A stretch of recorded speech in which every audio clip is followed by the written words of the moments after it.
No esclavos de ninguna persona, de ningún pastor ni de ningún líder. Ahora libres en la verdad que es Cristo. Gracias, Cristo.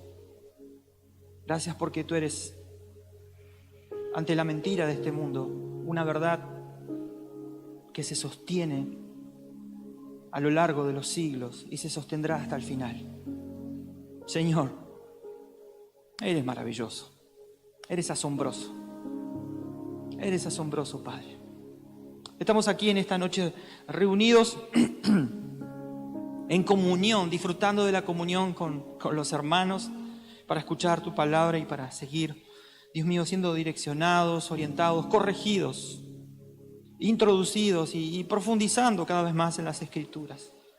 Gracias por este rico alimento que es tu palabra. Háblanos en esta noche. Que, Señor, nuestro corazón y nuestra alma estén dispuestos, porque el Espíritu ya está dispuesto. Te bendecimos, te exaltamos y esperamos que lo que tú nos hables en esta noche pueda crecer en nosotros. En tu nombre, Jesús. Amén. Amén. Bueno, siempre es una alegría poder estar juntos en la casa de Dios. Siempre es una alegría poder vernos. Y por sobre todas las cosas, disfrutar de la vida de Cristo en nosotros. ¿Se dan cuenta de esa verdad, de esa realidad? Cristo está en cada uno de nosotros.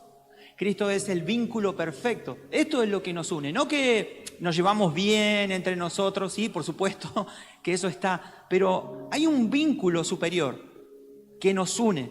Es este vínculo, Cristo, que nos permite decirnos amigos. Es este vínculo que nos permite decirnos hermanos, es este vínculo que tenemos en Cristo que nos permite vivir en comunión. Y esto es una de las grandes verdades reveladas a nosotros y de las que hoy podemos disfrutar. Porque qué triste que es decir, bueno, voy a la iglesia. ¿Y por qué vas a la iglesia? Y no, voy a la iglesia porque me congrego y me hace bien. Esa no es una respuesta ya de un cristiano maduro, ¿verdad? Con el crecimiento y con la evolución que vamos teniendo como hijos de Dios, entendemos que nos congregamos porque forma parte, ni más ni menos, de la comunión con el mismo Dios y con el mismo Padre. Por eso no hay comunión con Dios a solas, solito nada más. No, yo hago la iglesia sola, yo lo adoro, yo lo sirvo a Dios así, a mi manera y a mi gusto. No es así. Disfrutamos ni más ni menos que de la comunión en la familia de Dios, aquí en la iglesia, en su casa. Y estamos en esta serie que se llama Jesús, la revelación final, y vamos a seguir avanzando en por qué Jesús es la revelación final y por qué no hay más nada para agregar. Hemos estado usando como versículo central Hebreos 1 y 2. Si quieres buscarlo, ponelo porfa, Hebreos 1, donde Dios habla claramente que ya lo que habló anteriormente, antes del pacto, fue a través de profetas. Pero ahora nos habla a través de Cristo. Hace mucho tiempo, dice la TLA, los profetas comunicaron el mensaje de Dios a nuestros antepasados. Antiguo pacto. Lo hicieron muchas veces y de muchas maneras. Esto ya lo hemos visto. Si alguno quiere refrescar la memoria, tiene que volver a la palabra número 1. ¿Sí? de esta serie que tenemos. El versículo 2 dice lo siguiente: pero ahora, en estos últimos tiempos, Dios nos lo ha comunicado por medio de su Hijo, porque por medio de Él Dios creó el universo y lo hizo dueño de todas las cosas. Y el 3 nos dice, el Hijo de Dios nos muestra el poder y la grandeza de su Padre. El Hijo de Dios es igual en todo a su Padre y con su gran poder hace que el universo siga existiendo. El Hijo de Dios logró que Dios nos perdonara nuestros pecados y después subió al cielo para sentarse a la derecha del trono de su Padre. Y yo quiero que hoy pongas el título de la palabra de hoy, siempre dentro de esta serie que estamos llevando adelante, Jesús, la revelación final. Él es la palabra final y verdadera. No hay otra palabra alternativa a la que Jesús haya pronunciado o haya dicho. No existen. otras palabras. Lo hemos hablado mucho, no hay una nueva revelación, nadie puede decir yo traigo una nueva palabra para ustedes. Esto, más allá de que lo pueden escuchar y es moneda corriente, lamentablemente hoy en lo que es la iglesia moderna no existe, no tengo la autoridad ni nadie tiene la autoridad para decir yo traigo una palabra distinta a la palabra que Jesús ha revelado y ha dicho. De hecho, vamos a leer Juan 1, en la TLA también, Juan 1, del 1 al 5, nos dice lo siguiente: antes de que todo comenzara, ya existía aquel que es la palabra. ¿Quién es la palabra? Nosotros ya lo sabemos. ¿Quién es la palabra? Jesús. La palabra estaba con Dios y la palabra era Dios. Otra vez aquí vuelvo a poner a Jesús como igual a Dios. El versículo 2. Cuando Dios creó todas las cosas, allí estaba la palabra. Juan haciendo énfasis acerca de que Jesús ha estado en todo momento. Todo fue creado por la palabra. Nosotros lo cantamos, todo viene de Él, todo vuelve a Él, todo fue creado por Él. Todo fue creado por la palabra y sin la palabra nada se hizo. De la palabra nace la vida y la palabra, que es la vida, es también nuestra luz. Y el versículo 5, la luz alumbra en la oscuridad y nada puede destruirla. Entonces, Jesús es la palabra, Él es la verdad. Jesús es la palabra de Dios viva. ¿Qué significa esto? Ni más ni menos que Jesús es la voz de Dios. ¿Se imaginan aquellos contemporáneos de Jesús, que fueron testigos de Jesús, que lo vieron caminar, que lo escucharon? ¿Saben lo que oían? Al mismo Dios, la palabra de Dios. ¿Saben lo que oían? Los pensamientos de Dios. La mente de Dios era escuchada cuando Jesús abría su boca. Ellos de manera audible pudieron escuchar al Dios de la creación. Entonces Jesús vino a revelar a Dios al hombre, como leíamos recién, y a redimirlo de sus pecados para todos aquellos que crean en Él. Jesús es conocido como el Verbo, dice la Reina Valera. En el principio era el Verbo, ¿verdad? Esta palabra que es logos en el original, que significa palabra. Es la expresión viva entonces, es el mensaje, es la revelación final de Dios para la humanidad. Entonces el Evangelio nos enseña que esta palabra, es decir, Jesús, siempre ha existido y siempre existirá.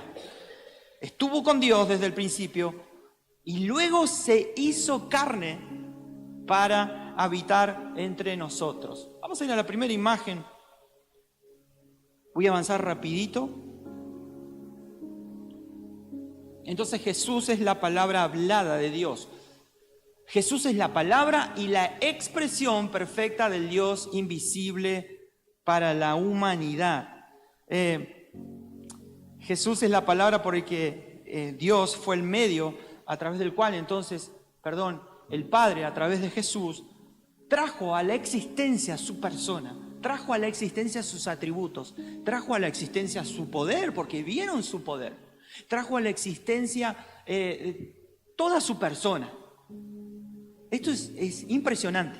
Jesús, la palabra de Dios, no es una simple palabra, vuelvo a repetir. Es como si tu palabra hablada, lo que vos hablás, es la manifestación la manifestación física de tus pensamientos, ¿no? Y de tu personalidad. Esto era Jesús, esto fue Jesús y es Jesús. Jesús es la palabra de Dios, del Dios invisible.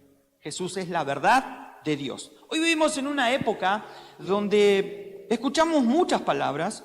Hoy vivimos en una época donde justamente las redes sociales nos dan acceso a escuchar mucho tipo de palabras que lamentablemente cuando las queremos comparar con la palabra de Dios, es decir, con Cristo, vemos que hay diferencias abismales. No hay coherencia con lo que la Biblia dice, con lo que las Escrituras dicen. Es decir, que en este tiempo lamentablemente escasea algo que Jesús es. Jesús es la verdad. Escasea la verdad. Hay medias verdades, pseudo verdades. Increíble, ¿no? Hay muchos mensajes, hay muchos posteos y prédicas que suenan hasta bíblicas. Hay influencers, hay pastores, están los 5 ministerios, profetas, apóstoles, líderes, apóstolos, sí. Todas prédicas que suenan bíblicas, pero que están llenas de emocionalismo y están llenas de humanismo. El domingo les decía, ¿no? Y se ha introducido tanto un término que se lo trajo desde la psicología y se llama resiliencia, ¿no? No, un cristiano tiene que ser resiliente, es decir, que se puede reponer y puede avanzar por su fuerza, por sí solo. Esto es imposible, no tiene cabida dentro del Evangelio. Entonces, el principal problema es que obviamente no se predica toda la verdad. ¿Y saben lo que no se predica? El consumado es. Traten, no, sería en vano que lo hagan, pero si quieren alguna vez a todos estos pseudo profetas o evangelistas o lo que sea, traten de escuchar sus mensajes. Ok, no se pidan al chat GPT que le diga, a ver, analizame todos los mensajes, a ver si en algún momento hablan acerca del consumado de la cruz, si en algún momento hablan acerca del arrepentimiento, si en algún momento dicen, no solo que la cruz fue para mi salvación, sino que fue el plan de Dios, porque nosotros éramos objeto de su ira y era la única manera en que Él hiciera justicia. No lo van a escuchar. Cuando esta es la centralidad de la cruz, esta es la centralidad de la palabra de Dios. Entonces, no escuchamos nada con respecto a que la obra ha sido finalizada en Cristo, que no hay más nada que agregar, porque si ellos predicaran esto, su negocio quedaría fundido, quebrados. Espero que siga viviendo ese que cayó ahí. Lo declaro. Vendrá un iPhone para vos. Entonces hay un evangelio en promoción que tiene frases bíblicas, sí, que tiene frases bíblicas, pero que no abunda en la verdad. Y esto es lamentable. Es decir, no tiene a Cristo. Sí lo nombra. Muchas veces podemos escuchar mensajes donde no nombran a Cristo, pero termina centrado en el hombre. Un mensaje antropocéntrico, lo dicen los teólogos, ¿no? Centrado en el hombre. Sí, contiene a Cristo, pero lo contiene como tu sirviente, como tu servidor, como un medio por el cual vos conseguís todas las cosas que querés. Entonces este es un evangelio que no abunda en la verdad. Un evangelio sin Cristo es un falso evangelio. Entonces, si no explicamos desde el momento de la creación y desde antes de la fundación, como bien nos habla Pablo, acerca del plan de Dios de manera concreta, de manera clara, estamos predicando un evangelio que es falso. Si aquí en Somos Iglesia nosotros no hubiésemos predicado este evangelio, debo decirles que ustedes estarían escuchando un mensaje que no contiene la verdad. Y si no contiene la verdad, estarían en un evangelio que es falso. Entonces, claro, la única manera de identificar la mentira, ¿y cómo yo sé si eso es mentira o no es mentira? Bueno, es a través de la verdad, a través de Jesucristo. ¿Cómo? Conociéndolo, introduciéndome en las Escrituras, teniendo comunión con Él, pasando tiempo con Él. Necesitamos tener iluminación entonces en aquellos principios y verdades que son esenciales para poder identificar entre tanta oferta qué es real, qué es verdadero y qué es una media verdad. No existe una media verdad. Hablaba la otra vez con Sergio en una charla profunda que teníamos aquí, apenas un minuto antes de subir, de comenzar el culto, acerca de algunas canciones y cuando identificamos los ministerios y nos quedamos ahí, ¿no? Pero de las 10 canciones, supónganse que grabaron en su CD o no sé, una es cristocéntrica, las otras son todas antropocéntricas, pero bueno, tiene una. ¿Qué hacemos? ¿Eso es una verdad completa o es una media verdad? Jesús dijo que Él era la verdad, Él lo estableció para que no hubieran dudas y para que nadie después viniera a comunicar otra verdad. Bueno, y hay distintas verdades, ya saben, cada religión se cree dueño de la verdad, ¿no? Cada sistema, cada cultura, es más, vamos a cada partido político, todos y cada uno defienden su verdad y afirman tener la verdad. El problema es que el concepto original de la verdad ha perdido su valor. Y entonces la verdad se ha vuelto relativa y en muchos casos hasta irrelevante. Bueno, no importa si es verdad. ¿Verdad? Esto es algo increíble. Sí, quizás no fue tan así. Bueno, capaz que exageré un poco. Capaz que omití algunas cosas. Omití decirte esto. Entonces, la verdad ya no es algo absoluto, sino algo que cada uno define según su propia experiencia y según lo que uno cree, nada más. Seguramente en alguna discusión escuchaste decir, tu verdad no es mi verdad, y te lo dicen así, tu verdad no es mi verdad, esa no es mi verdad. Ahora, la iglesia no presenta la verdad como una teoría, como una opinión, como un consejo o como la idea de un personaje, no. Tampoco lo presenta como una serie de mandamientos, de consejos, no, la presenta como una persona. Miren qué sencillo. La presenta como una persona. La verdad es Jesucristo. Y esto es algo que nosotros debemos recordarnos constantemente. Vivir en esa verdad sería más bien, porque todos sabemos que Jesús es la verdad. Sabemos el pasaje, Juan 14:6, Él es el camino, la verdad y la vida. Pero vivimos acorde a esa verdad, vivimos en esa verdad. Esa verdad me habita, realmente se expresa. Él dijo, yo soy la verdad. Entonces, en el Evangelio, en la iglesia, en el cristianismo, no hay otras versiones. No está la versión de la iglesia, no sé, tanto, la de la otra, no voy a nombrar iglesias. No está la versión de Somos Iglesia, no. Jesús es la única verdad. Para la iglesia universal, Jesús es la única verdad. Y me encanta esto de que Jesús se haya definido como, yo soy la verdad, yo soy la verdad. Ya no hay lugar para mis geniales ideas, que uno cree que a veces son geniales. Ya no hay lugar para mis grandes opiniones. Ya no hay lugar para que filosofemos acerca de la verdad. Tenemos que volver siempre a Cristo. Él es la verdad. Y me encanta porque si Él es la verdad, claramente, por supuesto, Él es la manifestación visible de todo lo que Dios es. Él es la plenitud de la verdad revelada. Por eso, aunque en muchas ocasiones solemos escuchar en distintas prédicas un lenguaje bíblico, si ese mensaje no te lleva a Cristo, no es verdad, no es real. Si ese mensaje sobre el final termina en vos y no exaltando la obra redentora de Cristo, es falso. El sistema se maneja con muchas verdades, ¿no? Y les decía recién, basta con mirar la política. Hoy se viven peleando acerca de quién tiene la verdad, de quién tiene la razón, y no coinciden en nada, nunca.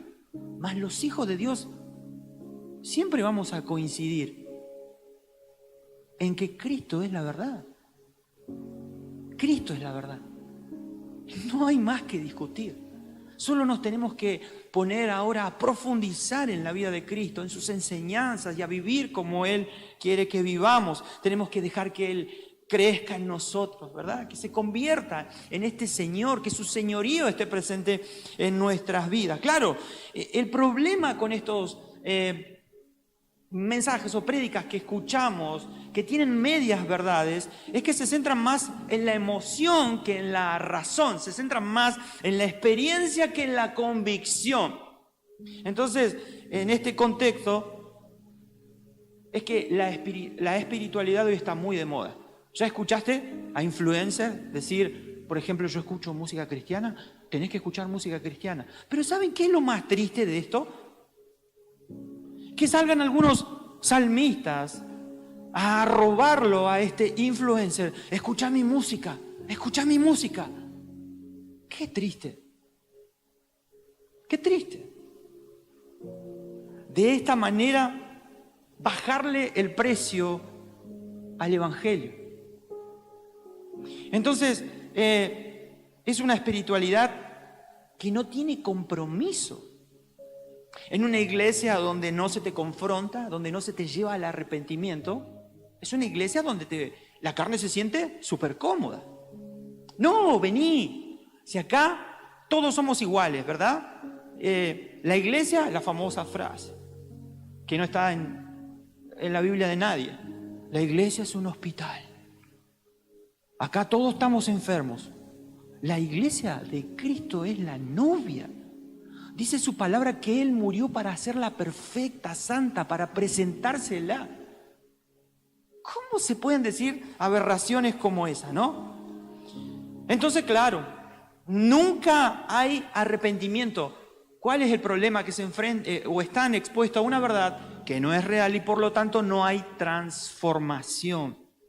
Entonces, esta es una espiritualidad sin compromiso, sin cruz, sin rendición. Es una espiritualidad que promueve cero confrontación. Es así, es cómoda. Una verdad sin absolutos. Donde hasta se dice, está bien, si lo servís de esa manera, dale, está bien. Lo importante es que lo hagas de corazón. ¿Verdad? Hay mucha gracia, pero sin santidad. Porque se habla mucho de la gracia, ¿verdad? Se dice, no, vení así como está. Él te acepta así como está. Ahora, no se le predica de la santidad. Y vuelvo a repetir, entonces hay mucha aceptación sin transformación. No, él es así, hace como 5 años que viene, pero Dios lo ama igual. Muchas palabras lindas, pero sin poder, sin transformación para cambiar las vidas. Y entonces el Evangelio nos afirma que la verdad no es una idea, no es la visión de un pastor, no es lo que cree un pastor de que cómo debe ser el cristianismo. No es que ahora, que se ha puesto muy de moda decir, no podemos predicar el Evangelio así como lo predicó Jesús, porque si no la gente se asusta. Y entonces no viene nadie a la iglesia. Bueno, ya lo dije, Jesús lo dijo en Juan 14:6. Yo soy el camino, la verdad y la vida. Juan 1:14, lo leímos el domingo también. Y el verbo se hizo carne, dice. Y la palabra, ¿verdad? Lo leíamos en la otra versión. Y la palabra se hizo carne. Jesús se hizo carne y habitó entre nosotros. Y vimos su gloria, gloria como del unigénito del Padre, lleno de gracia y lleno de ¿qué? De verdad. Es muy sencillo esto. Toda verdad que es hablada, que es predicada, que no te conduce a Cristo, entonces no es verdad. Porque no refleja su gloria, no muestra al Padre, no muestra sus virtudes. Está incompleta, está contaminada. Entonces la verdad del Evangelio, me encantó esta frase que escuché, la anoté. La verdad en el Evangelio no solamente informa, sino que transforma. La verdad en el Evangelio no solamente informa, sino que transforma. A veces hay mucha información. Hablamos con muchos amigos o hermanos que saben mucho, pero no vemos sus vidas transformadas. Sigue siendo el mismo. Entonces la verdad no es una idea, no es una doctrina y mucho menos una emoción. La verdad es el Hijo de Dios, la verdad es Jesucristo. Y vamos a ir rapidito vamos a leer Corintios. Hoy en la iglesia de Corintios la verdad del Evangelio estaba siendo adulterada. Y es algo que es una realidad que hoy podemos identificar rápidamente. Y Corintios, en 2 Corintios 11:2, vamos a leerlo. 2 Corintios 11:2, en la TLA, si está por ahí.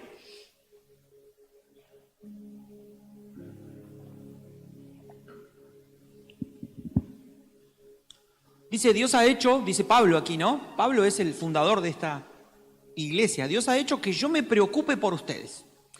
Lo que quiero es que ustedes sean siempre fieles a Cristo, dice él. Es decir, que sean como una novia ya comprometida para casarse, que le es fiel a su novio y se mantiene pura para él. Sigamos hasta el 4. Pero tengo miedo de que les pase lo mismo que a Eva, que fue engañada por la astuta serpiente. También ustedes pueden ser engañados y dejar de pensar con sinceridad y pureza acerca de Cristo. Y es que ustedes aceptan con gusto a todo el que viene y les habla de un Jesús distinto del que nosotros le hemos anunciado. ¿Vieron? Iban a la iglesia, sí, le predicaban, le hablaban acerca de un Jesús, pero nada tenía que ver con el Jesús que los apóstoles habían visto. Aceptan un espíritu diferente del Espíritu Santo que recibieron y un mensaje distinto del que aceptaron. Y pasate al versículo 12, acá en 2 Corintios 11, pero ahora pasate al versículo 12. Voy a continuar como hasta ahora, sin recibir dinero de ustedes. Aquí hubo un problema. Así esos falsos profetas no podrán sentirse importantes. Andan engañando a la gente diciendo que son apóstoles de Cristo y que sirven a Dios igual que nosotros. Lo cual no es extraño. Y acá, tajante, ¿no? Porque dice, hasta Satanás se disfraza de ángel de luz. El 15, leamos uno más, a ver si afloja un poquito Pablo acá.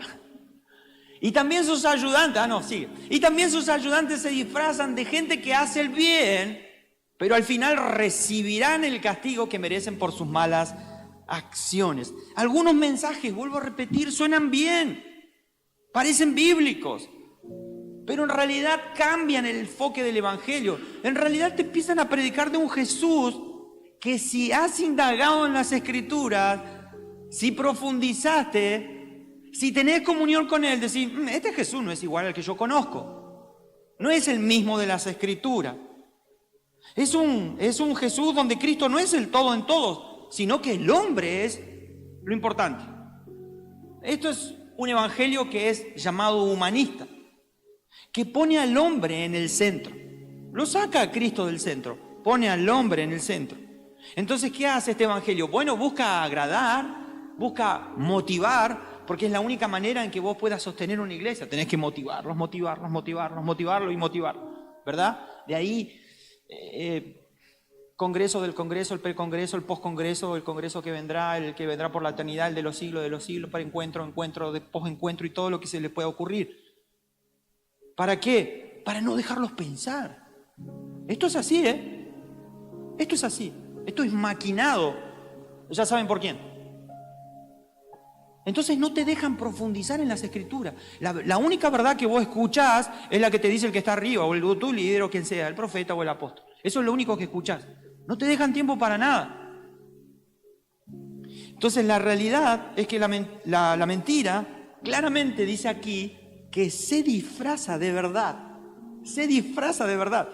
Ahora, solamente el Espíritu y la palabra nos pueden ayudar a identificar cómo realmente es la verdad. ¿Qué es lo que le pasaba a la iglesia de Corintio?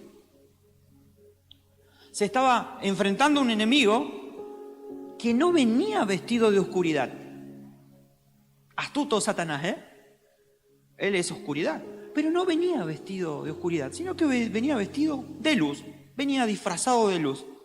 Entonces, fíjense, Satanás no se presenta aquí entonces como un enemigo declarado, sino que el desgraciado se presenta como portador de la revelación.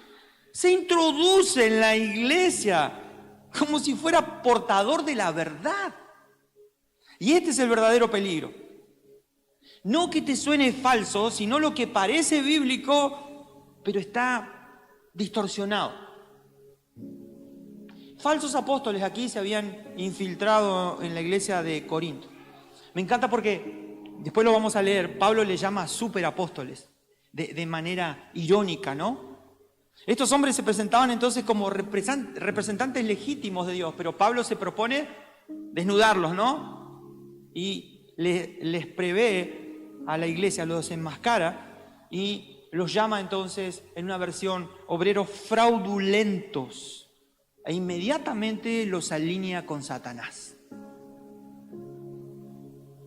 por la forma y la manera y el método en cómo engaña. Entonces, Pablo está describiendo, iglesia, una estrategia real y actual de Satanás, del enemigo, introduciéndose en las iglesias. Disfrazar el evangelio con apariencia de verdad. Y eso fue lo que hicieron los falsos apóstoles de Corinto, y esto sigue lamentablemente ocurriendo hoy. Lo más peligroso en una iglesia no es el error que se ve venir, sino el que se presenta como luz.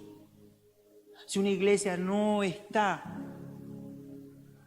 preparada, si una iglesia no conoce acerca de la palabra de Dios, puede ser fácilmente engañada. Después podemos introducir o podemos profundizar todavía un poco más si es iglesia o no es iglesia, que esto es todavía mucho más triste cuando vamos al concepto bíblico de lo que es iglesia. Entonces se han construido muchas iglesias sobre falsas verdades, sobre un Cristo, sobre un Jesús que no es como la Biblia lo describe.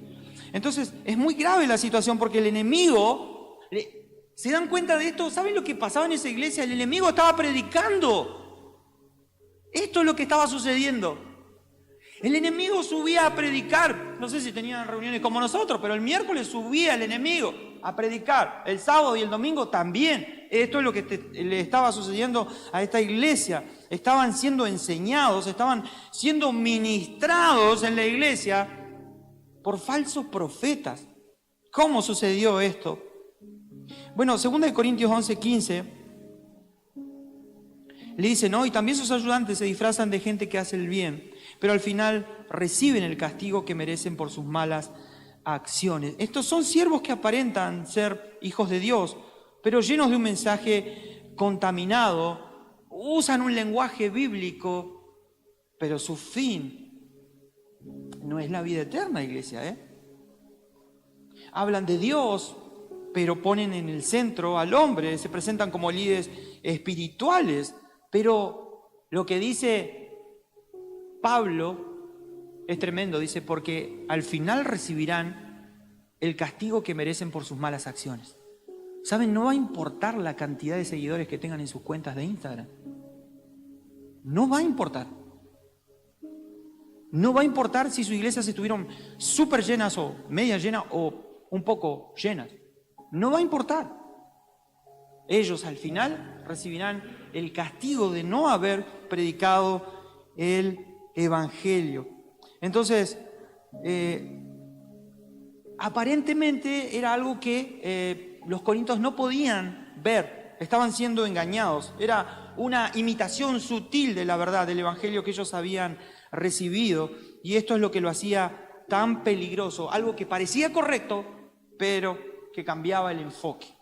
En lugar de llevarnos a Cristo, entonces, es un evangelio que te lleva al yo. En lugar de transformarnos, ¿qué hace?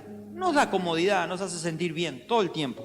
En lugar de llevarnos a la cruz, nos ofrece un evangelio motivacional. ¿Se han dado cuenta de eso? Esta clase de evangelios nunca te llevan a la cruz.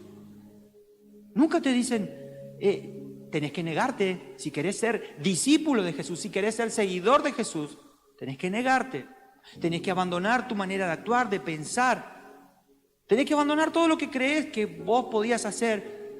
Y ahora, para seguir a Jesús y convertirte en su discípulo, tenés que llevar tu cruz. Predican un cristianismo sin Cristo. Increíble. Cristianos sin Cristo.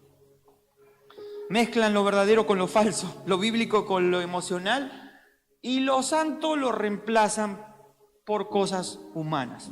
Entonces, claro, en esta iglesia estaban sucediendo cosas gravísimas. El contexto de la ciudad también no era el mejor. Es increíble donde Pablo funda esta iglesia, una ciudad que era muy influenciada por el comercio, una ciudad que era muy rica, donde la cultura griega predominaba. Entonces había como mucha filosofía allí en Corintio. Y también estaba llena de religiones y estilos de vida diversos. Pero básicamente Corintio también era conocida por su inmoralidad.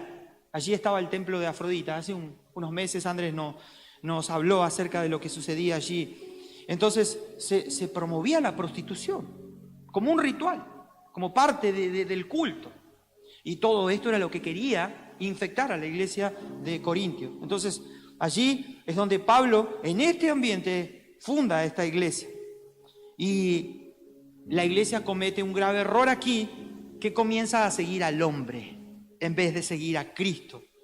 Y se forman pequeñas divisiones. Todos los que llevan años en el Evangelio conocen cuando Pablo dice, no, unos dicen yo soy de Pablo, otros dicen yo soy de Apolo. Esto es lo que estaba pasando. Habían perdido de vista a Cristo. No estaban escuchando ni estaban siguiendo la verdad, sino estaban siguiendo al hombre, a la mejor oferta de Evangelio, a lo que más cómodo le quedaba. A mí me formó uno, a mí me formó otro, yo pertenezco a este, no, yo soy de tal equipo, no, yo soy de tal otro, no, yo soy de tal pastor, no, yo soy de tal iglesia, no, yo soy de tal profeta, yo sigo a tal evangelista. Enfocados en líderes humanos o en revelaciones o cosas que les ofrecían, olvidándose de lo que tenían en Cristo. Bueno, Pablo categoriza a estos apóstoles o superapóstoles como falsos maestros. Y miren 2 Corintios 12:11. La ironía de Pablo aquí. 2 Corintios 12:11 en la NTV.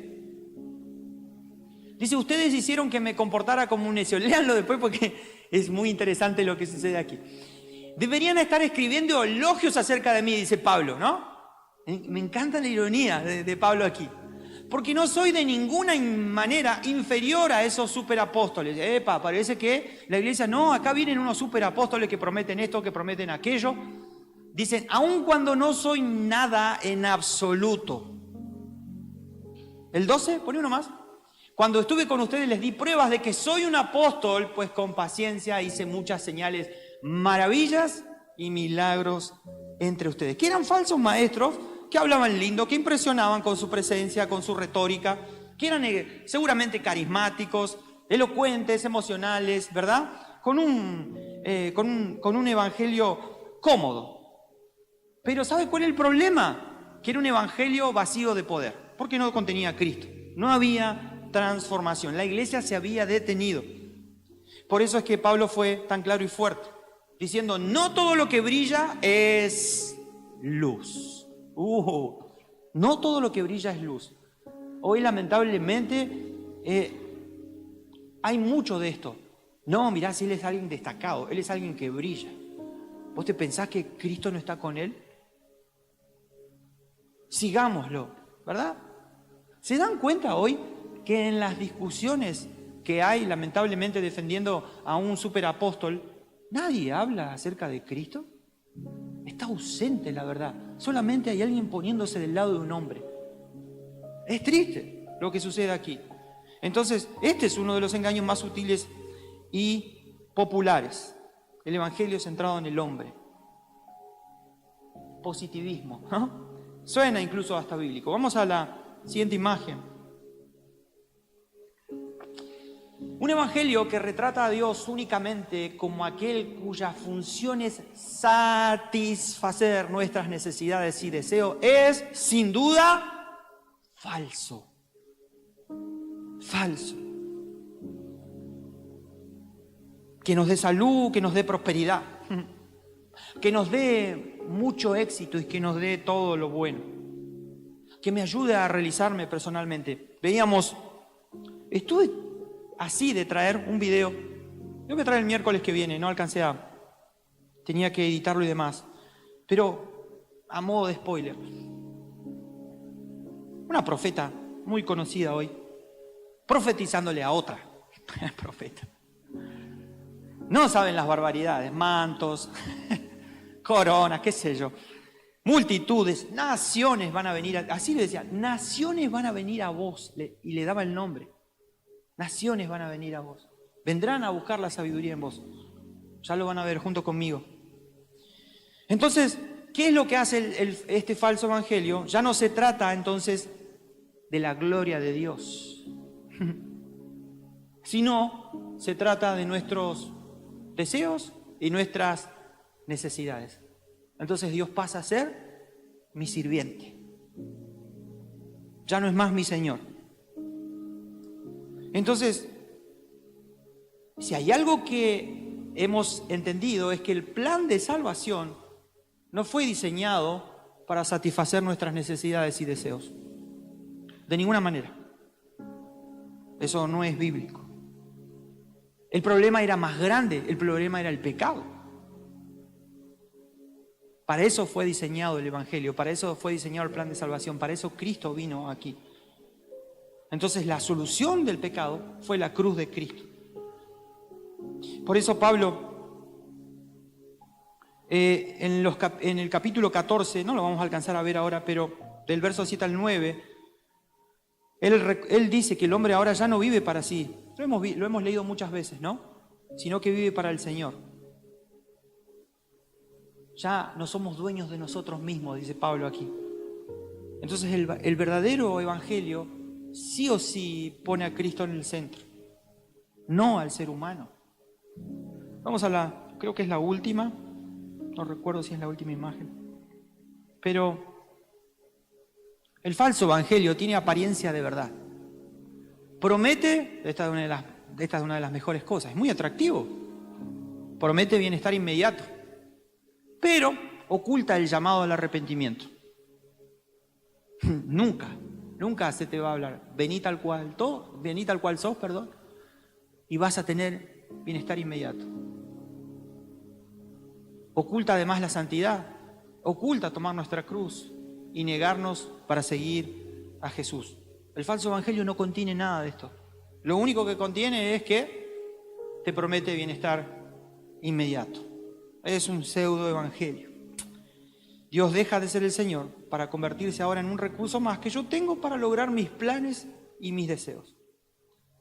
Leamos 2 Corintios 11, 2 y 3 en la NTV para cerrar. Ahora leámoslo en la NTV.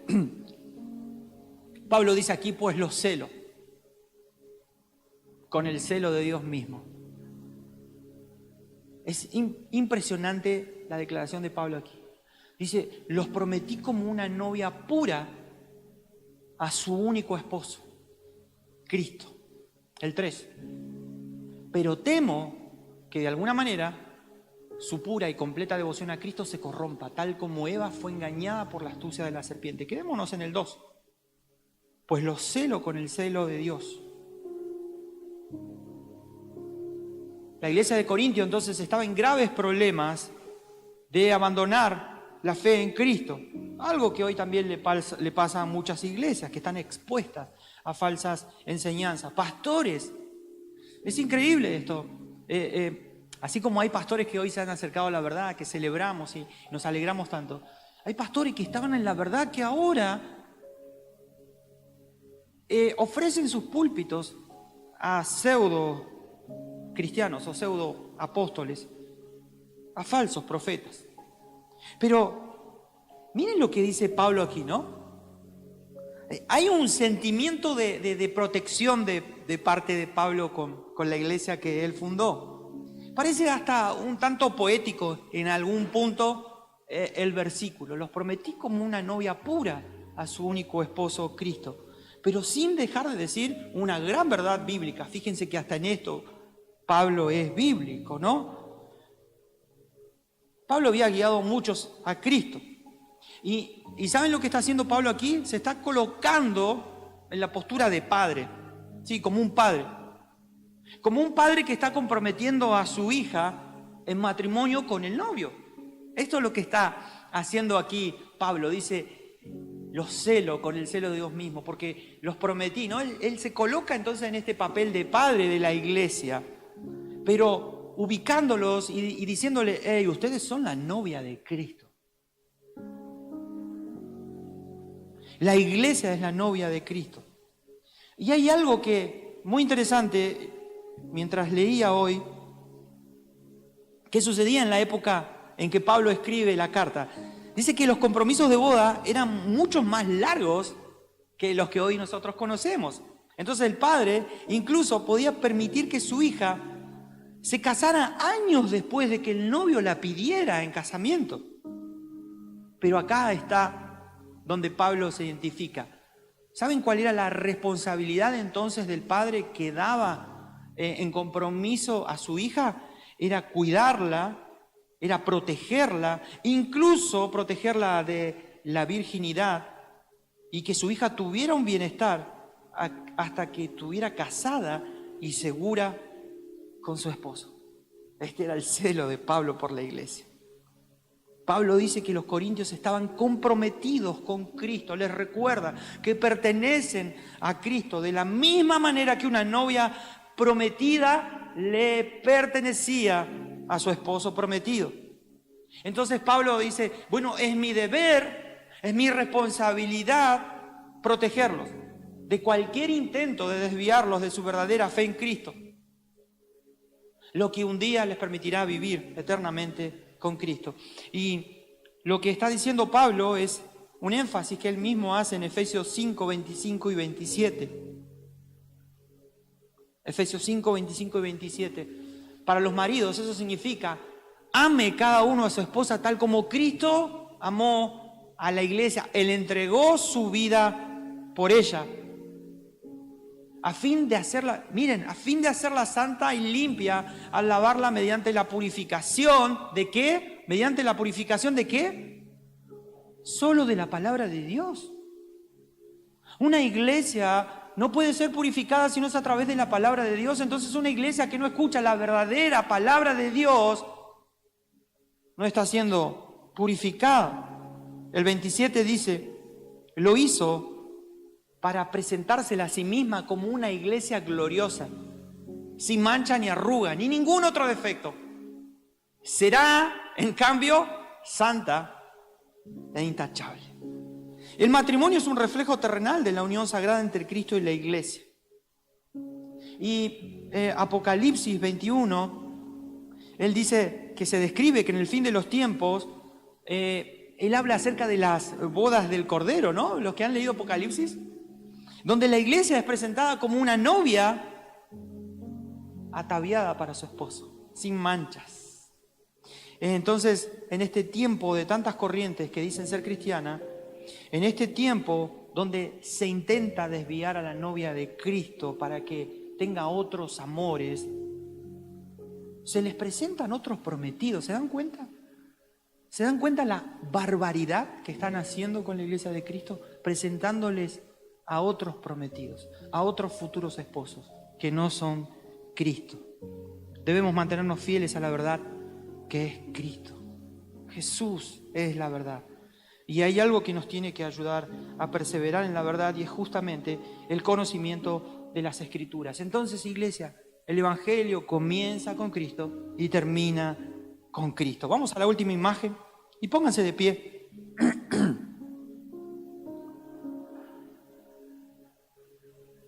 Un evangelio que deja a Cristo de lado y lo sitúa en un segundo plano, se torna egocéntrico y pierde su capacidad de transformación. Jesús es la palabra y Él existía desde el principio, leíamos en Juan 1:1, ¿no? Y Jesús es la palabra. No comienza con el hombre buscando a Dios, sino con Dios mismo descendiendo y encarnándose para revelar toda su persona a la humanidad. Termina en Cristo, el Nuevo Testamento culmina en el libro Apocalipsis, donde Cristo es revelado como el alfa y el omega, el principio y el fin. Lo dice en Apocalipsis 22:13. Y vamos a leer juntos Apocalipsis 19:11. Apocalipsis 19:11. Lean conmigo. Entonces vi el cielo abierto y había allí un caballo blanco. Su jinete se llamaba Fiel y Verdadero, porque juzga con rectitud y hace una guerra justa. Vamos hasta el 16. Sus ojos eran como llamas de fuego y llevaba muchas coronas en la cabeza. Tenía escrito un nombre que nadie entendía excepto él mismo.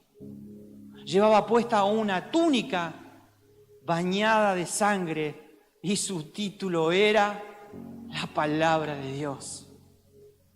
Los ejércitos del cielo, vestidos de lino blanco y puro de la más alta calidad, lo seguían en caballos blancos. De su boca salía una espada afilada para derribar a las naciones. Él las gobernará con vara de hierro y desatará el furor de la ira de Dios, el Todopoderoso, como el jugo que corre del lagar. El 16 dice: en la túnica, a la altura del muslo, estaba escrito el título: Rey de todos los reyes y Señor de todos los señores. Vamos al 19. Vamos al 19, por favor. Y ponelo en la telea. Ponelo en la telea, Angelito. Dice: entonces vi al monstruo y a los reyes del mundo con sus ejércitos.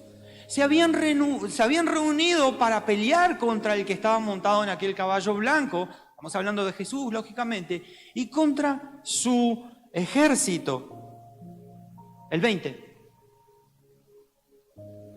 El monstruo fue capturado junto con el falso profeta que en su presencia había hecho maravillas. El falso profeta había engañado con milagros a los que se dejaban poner la marca del monstruo y adoraron su estatua. Los dos fueron lanzados vivos a un lago donde el azufre arde en llamas. Después, cuando leemos nosotros Apocalipsis 21 y 22, el triunfo culmina en los capítulos 21 y 22 con la creación de un cielo nuevo y una tierra nueva. Cristo entonces establece su morada eterna con la humanidad. Esto es maravilloso lo que acabamos de leer y declarar. La historia de la redención concluye entonces con el triunfo absoluto de la verdad. ¿De quién? De Cristo. Cierra tus ojos. Señor, oh, gracias por tanta verdad, Padre. Gracias por tanta verdad. Es impresionante cómo tu palabra se hace viva en medio nuestro. Cuando la escuchamos con atención, cuando nos disponemos a escucharte, cuando te amamos.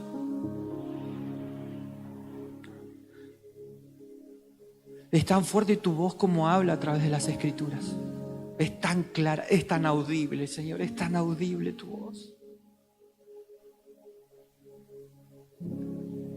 Gracias por darnos a Cristo, quien es la verdad, quien es la palabra. Señor, es nuestra responsabilidad amar la palabra, amar la verdad, vivir la verdad, vivir en la verdad y dejar que la verdad crezca en nosotros. Gracias, Dios, por hablarnos tan claramente en estos años aquí en Somos Iglesia. ¿Cómo no agradecerte, Señor? Gracias porque no hay hombre que esté en el centro. Estás tú. Tú eres el centro de la iglesia. Gracias, Señor, por haber edificado esta casa, por seguir edificándola. Gracias porque estamos fundados en la roca que es Cristo. Y, Señor, tenemos tanta claridad hoy para identificar qué es tuyo y qué no es tuyo.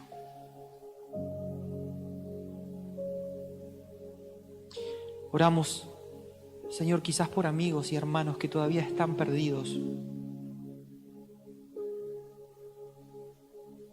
Oramos por amigos y hermanos que quizás escuchan un mensaje que no es real, que es falso, donde se ha sustituido el señorío de Cristo y se lo ha puesto a Él como un sirviente. Oramos por pastores, evangelistas, oramos por toda la iglesia en general, para que puedan amar la verdad y vivir en la verdad, para que en los púlpitos de las congregaciones, donde antes Cristo era el centro, hoy vuelva a serlo.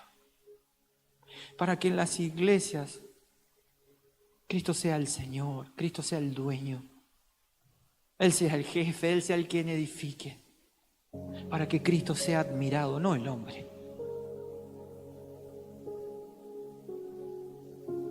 Padre, y tenemos la responsabilidad hoy de transmitir el Evangelio con claridad. Ya no podemos hacerlo como lo hacíamos antes. Hoy conocemos acerca de la verdad. Conocemos tu plan de salvación. Conocemos para qué nos creaste, para qué nos diseñaste. No andamos en busca de propósitos. No estamos esperando a que nos diga qué tenemos que hacer. Ya lo sabemos. Y te damos gracias por esta revelación final que es Cristo. Cristo en nosotros. Qué regalo tan preciado. Padre, oramos, Señor, para que esta casa se vuelva un lugar donde puedan venir muchos a escuchar tu palabra, Señor. No es a un hombre, es tu palabra. Eres tú hablando de manera tan clara.